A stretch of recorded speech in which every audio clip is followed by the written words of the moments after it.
প্রতিমা বিসর্জনের মধ্য দিয়ে সমাপ্তি হলো শারদীয় দুর্গাপূজা। সাতকানিয়া প্রতিনিধি আবুল কাশেমের ভিডিওচিত্রে বিস্তারিত।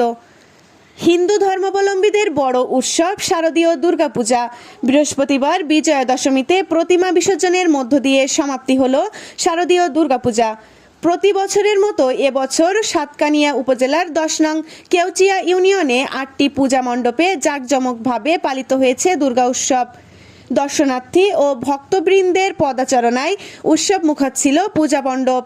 বিজয়া নবমী রাতে কেউচিয়া ইউনিয়নের প্রতিটি পূজা মণ্ডপ পরিদর্শন করে ভারপ্রাপ্ত চেয়ারম্যান মোহাম্মদ মহসিন, ইউপি সদস্য রফিকুদ্দিন লাবলু, আব্দুর রহিম, আবু তালেব লোকমান, বুলু আক্তার, রোকেয়া বেগম, মনি আক্তার সহ আরও অনেকে।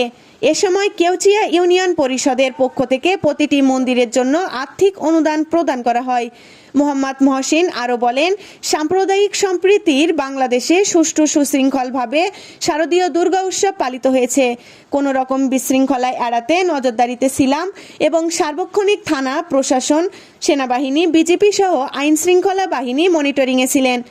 কিছু বিঘ্নিত হচ্ছে কিনা দেখার জন্য এবং ইউনিয়ন পরিষদের পক্ষ থেকে সামান্য কিছু আপনাদেরকে আমরা অনুদান দিব। যারা উপস্থিত আছেন সবাইকে আমার ব্যক্তিগত পক্ষ থেকে এবং আমার দর্শকদের পরিষদ পক্ষ থেকে সবাইকে নমস্কার এবং আদাব। রাস্তা এদিকে আসার